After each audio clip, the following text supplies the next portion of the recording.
Mi vida por su amor, capítulo 10, de Bárbara Cartland. Se alejó de él y entró por el ventanal abierto, hacia el salón que se encontraba desierto. El duque esperó y, después de un momento, se escuchó una melodía interpretada hábilmente por alguien que amaba la música y que había sido bien enseñada. Con la música, Lorena trataba de hacerle comprender al duque su gratitud por lo que había visto y encontrado en Mer. El duque la oyó tocar unos minutos, dirigiéndose después despacio a la antesala. Daisy lo vio y le gritó: «Alston, ¿en dónde te habías metido? Hay un lugar aquí para ti». El duque cruzó la habitación hacia la mesa y se sentó en la silla que había al lado de ella. «¿En dónde has estado?», preguntó ella de nuevo. «Fui a tomar un poco de aire fresco», contestó él. «He sentido mucho calor hoy». Sabía que con esta explicación acallaría cualquier sospecha de ella. «Debiste haberme avisado», dijo Daisy en forma automática.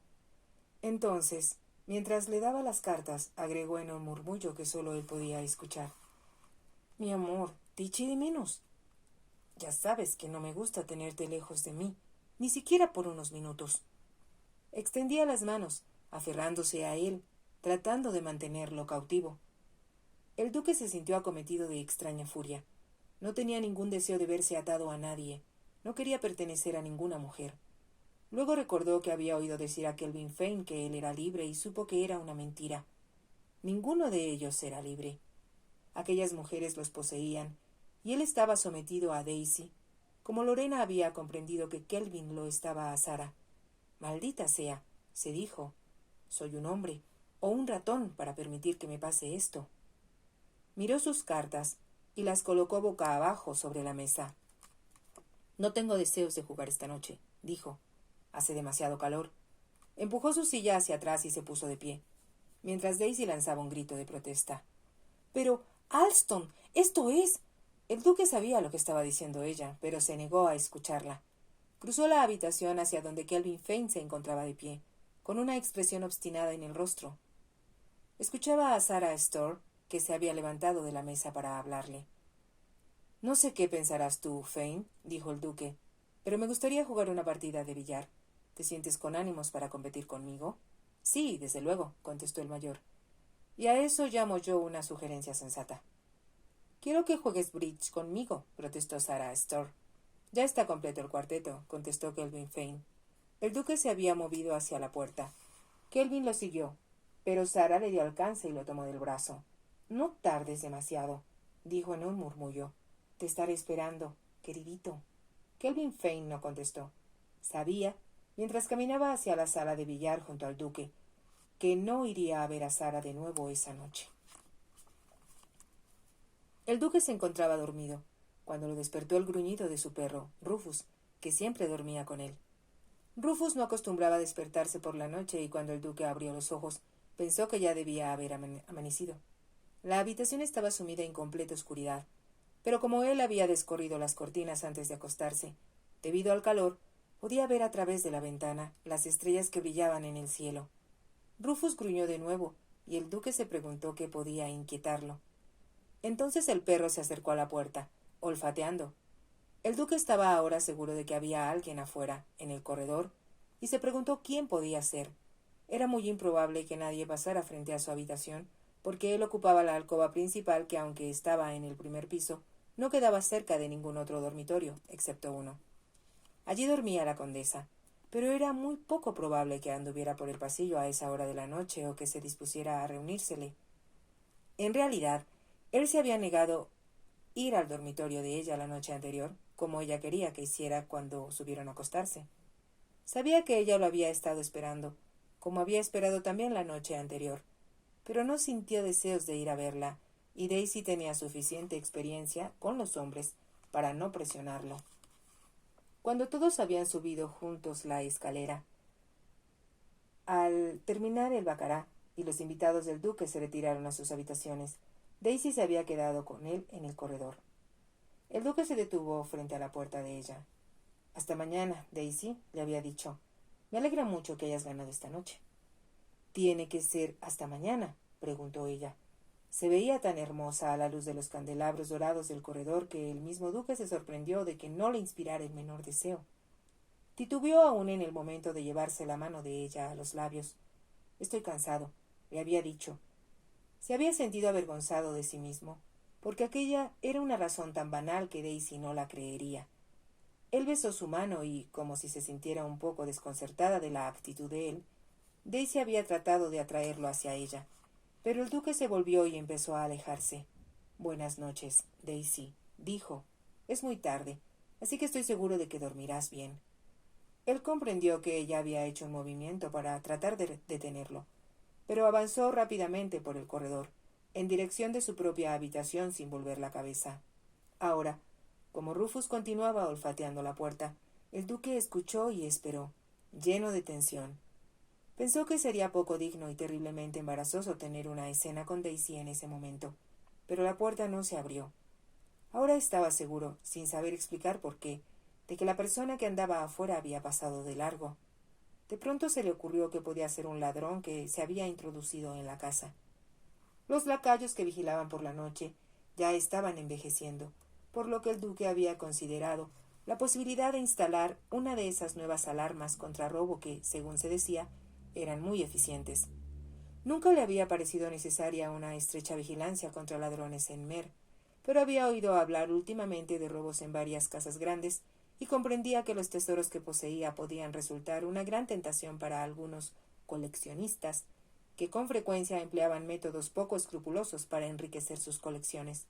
Por fin, saltó de la cama, se puso las zapatillas y una bata larga de terciopelo que había sido colocada sobre una silla, y se dirigió hacia la puerta. Rufus seguía gruñendo levemente, como si estuviera todavía consciente de la presencia del intruso. A tientas, porque no quería encender la luz, el duque se dirigió a la puerta e hizo girar el picaporte con suavidad. En el corredor, como era costumbre cuando todos se habían retirado ya a la cama, los lacayos de turno habían dejado encendidas solo unas cuantas luces. El duque, al salir de su cuarto, creyó ver moverse una sombra en un extremo. Impulsado por la curiosidad y decidido a investigar, caminó rápidamente en esa dirección y entonces descubrió que en ese extremo del corredor había una pequeña escalera de caracol que conducía al techo de la casa. Hacía tanto tiempo que no iba más allá de su propia habitación en aquella parte de la casa, que casi se había olvidado de que existía aquella escalera. Ahora estuvo seguro de que quien había perturbado el sueño de Rufus se había escabullido por allí. Quizá los ladrones considerarían los enormes techos de Mer como un lugar muy cómodo, no solo para esconderse, sino para descender al suelo en un punto diferente del que habían usado para subir. Mientras subía rápidamente la escalera, pensó que tal vez debió haber llevado algún arma con él. Había siempre un revólver en uno de los cajones de su dormitorio, aunque uno de los bastones o un atizador para el fuego hubieran sido igualmente efectivos en manos de alguien tan fuerte y atlético como él. Pensó, con una sonrisa, que podía luchar a puñetazo limpio con cualquier intruso y que sin duda disfrutaría al hacerlo. Cuando estudiaba en Oxford, se había destacado como pugilista y también en el ejército. Se le ocurrió que hacía ya algún tiempo que no peleaba y que le habría gustado sostener una buena lucha, siempre que no tuviera que enfrentarse con demasiados hombres al mismo tiempo. Pero si ese hubiera sido el caso, Rufus habría ladrado, en lugar de concretarse a olfatear junto a la puerta y gruñir. Llegó a lo alto de la escalera y observó la puerta que conducía a la azotea. Estaba abierta. Se asomó con cautela, y entonces divisó a una delgada figura vestida de blanco que miraba hacia el oriente. Supo al instante quién era, y la percepción especial que tenía con respecto a Lorena le hizo comprender por qué estaba ahí. Hacía muchos años que el duque no contemplaba el amanecer desde el techo de Mer. Lorena, sin duda, había querido disfrutar de aquella experiencia. Era probable que el señor Ashby le hubiera animado a ello. Y mientras el duque permanecía de pie, contemplándola, se dio cuenta de que el cielo empezaba a aclarar y que el brillo de las estrellas iba desapareciendo. Ahora podía ver las facciones de Lorena, su pequeña y recta nariz, su barbilla puntiaguda, formando una clara silueta contra el fondo del cielo. Avanzó hacia ella y se situó a su lado. Ella no volvió la cabeza, pero él notó que se había dado cuenta de su presencia, y como comprendió que era lo que ella esperaba, se quedó también inmóvil, mirando silencioso hacia el oriente. El cielo aclaró todavía más y la pálida luz en el horizonte adquirió tonalidades doradas. Los rayos del sol se abrían paso y descorrían las cortinas oscuras de la noche. El sol aparecía ya en el horizonte, cuando el duque sintió que la mano de Lorena se deslizaba en la suya. Él apretó los dedos y percibió, al hacerlo, que ella se estremecía ligeramente. No supo si era de emoción por lo que veía o porque él la había tocado. Entonces, en forma casi dramática, apareció el sol, primero, como una intensa llamarada, después, radiante y cegador, como una inmensa bola de fuego. El duque se dio cuenta de que Lorena había contenido la respiración. Al mismo tiempo, oprimía con fuerza su mano, y él tuvo la sensación de que estaban estrechamente unidos en la contemplación de aquel espléndido espectáculo. La luz en el oriente se hizo más intensa y nació un nuevo día. Ni Lorena ni el duque se movieron. Entonces, él notó que ella había dejado de oprimirle la mano, y él también soltó la suya. Ella lanzó un profundo suspiro que pareció surgir de las entrañas mismas de su cuerpo. Se volvió a mirarlo. Sus ojos reflejaban la luz del sol y su rostro se veía transfigurado, con una extraña belleza. Le sonrió y, sin hablar, se deslizó a través de la azotea y desapareció por la escalera por la que había subido. El duque la siguió con la mirada como si no pudiera creer que se hubiera ido. Le pareció increíble que hubieran compartido aquella insólita experiencia, sin necesidad de pronunciar una sola palabra. Pero comprendió que cuando ella se marchó, había hecho lo correcto. No había palabras para describir lo que habían visto. El hablar sobre ello habría arruinado la perfección de aquel instante. Comprendía, sin que nadie se lo dijera, lo que Lorena había sentido, y aunque al principio le sorprendió su silencio, eso era lo que él hubiera esperado de ella. El duque miró hacia el sol. Brillaba ahora con intensidad, iluminando la amplia extensión de sus propiedades.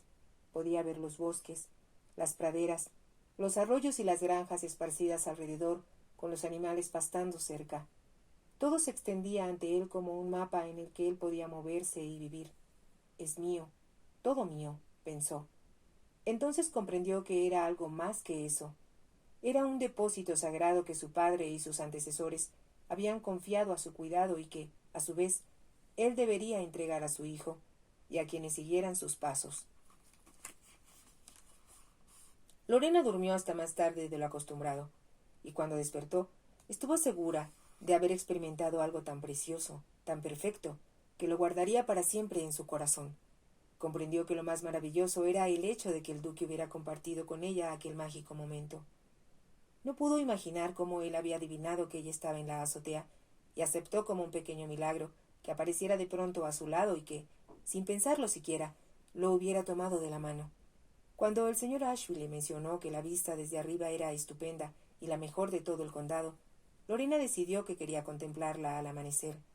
Con frecuencia, en Roma, se había levantado temprano para ir a la ventana a ver salir el sol y contemplar la ciudad al alba. El sol brillaba entonces como en un acto de fe sobre la cúpula de San Pedro.